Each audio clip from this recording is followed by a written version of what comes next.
रमेश जी, थोड़ा सा व्यक्तिगत प्रश्न है। जी कहिए।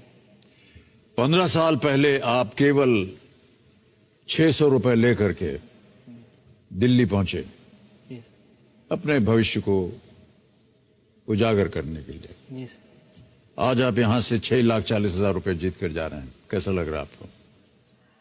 सर बहुत अच्छा।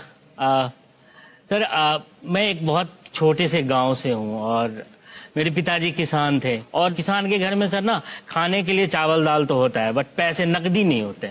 तो वो संघर्ष था, देखा था। स्कूल, सरकारी स्कूल जाना, मुझे याद है सर पहली से 7वीं तक हम में से कोई चप्पल नहीं पहनता था और वो बुरा भी नहीं लगता था सर, क्योंकि मैं ही केवल नहीं पहनता था, क्लास में कोई भी नहीं पहनता था, किसी के पास थे ही नहीं। आपकी जो दुख होता है वो तुलना से आता है, अगर आप तुलना ना करो तो दुख नहीं होता। क्या बात है, बहुत खूब, बहुत अच्छी बात। मुझे याद है सर, हम जब स्कूल से निकलते थे तो बड़े उछलते हुए चलते थे, क्योंकि ना अलकतरा जो कोलतार की सड़क होती है वो बहुत गर्म हो जाती है दोपहर के समय में। बिल्कुल। और मुझे कोई उस बात का उस वक्त सर लगता ही नहीं था कि अच्छा पैर में चप्पल होते तो कम गर्म लगता। हम मेढक की तरह ऐसे उछल के सारे बच्चे, वो एक अजीब ही सीन होता था। वहां से फिर पढ़ाई 10वीं के बाद ये था पिताजी का कि बच्चा पढ़े, हर किसान का मन होता है। घर की तो तकलीफें सर, हर इंसान की अपनी तकलीफें, हमारा देश कोई बहुत अमीर देश नहीं, हर की है, मेरी भी बहुत बड़ी है। पिताजी की इच्छा थी गांव के स्कूल में वही पढ़े। 6ठी क्लास में हम लोगों की ABCD होती थी, इंग्लिश होती थी। जी।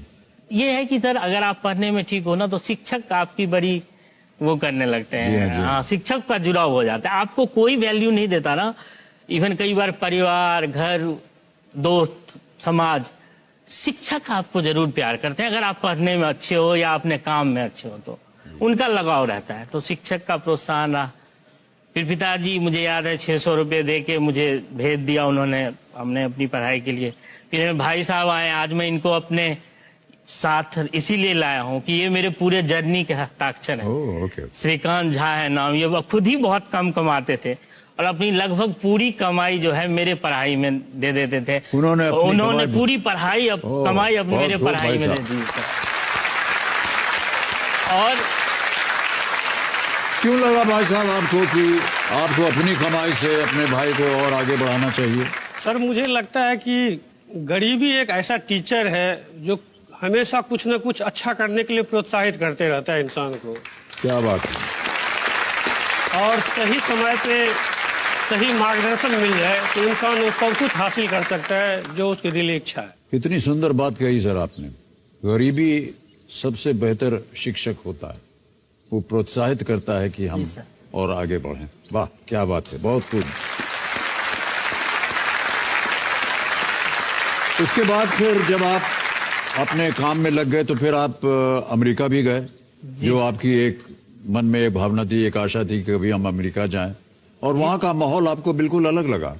क्या अलग था वहां पर? एक ये था कि हम 6ठी में ABCD पढ़े थे, तो हमारे लिए अमेरिकन कल्चर, इंग्लिश ही अपने आप में एक नई चीज है, क्योंकि आप आपके अंग्रेजी स्कूल से नहीं हो, आप एक सरकारी स्कूल से हो और हमारी प्रोनाउंसिएशन डिफरेंट होती है सर। अभी भी कई बार प्रॉब्लम आती है, अब तो दिन रात उन्हीं के साथ काम करना पड़ता है, बट हमारी प्रोनाउंसिएशन अलग है और उनकी अलग है। लेकिन सर जो भी प्रोनाउंसिएशन है बहुत मीठी है।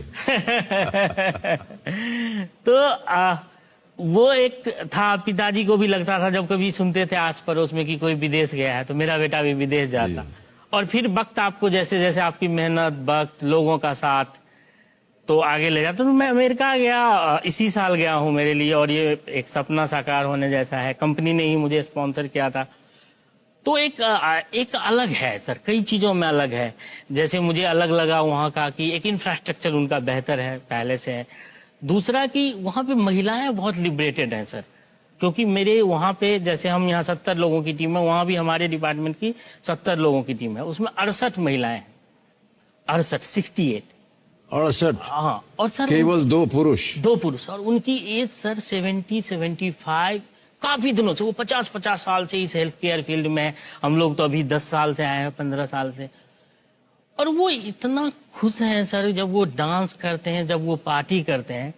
हमारे यहाँ तो महिलाओं को पहले ही महत्वहीन कर दो, और गलती से उनकी एज अगर 50 हो गई तो उनको तो बाहर खटिया पे बिठा के राम राम करवाना है, हमें और कुछ करवाना ही नहीं है। मैं सर आपके माध्यम से कहना चाहता हूँ, अगर आप 40 साल 50 साल के हैं तो अभी तो आपने जीना शुरू किया है, महिलाओं के लिए कहना चाहता हूँ, जी, जी। पूरी लाइफ जिए। मैं देख के आया हूँ वो लोग कैसे जी रहे हैं। प्लीज अपनी पूरी लाइफ अच्छे से जिए, जो मन है वो वाह, वाह, कीजिए और क्या जरूर बात है। कीजिए।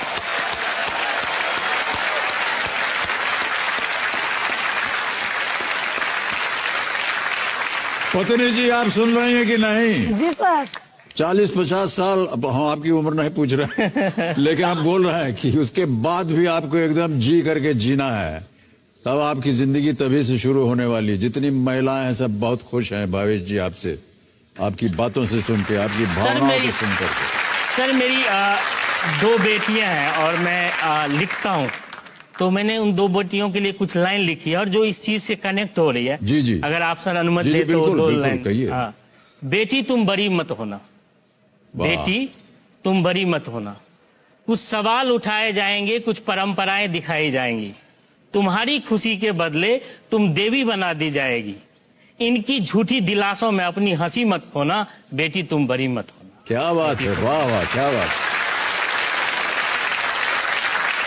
समाज के ठेकेदार के ठेकेदार हर चीज का ठेका लेते हैं, औरत के धर्म का ठेका लेते हैं, औरत के शर्म का ठेका लेते हैं।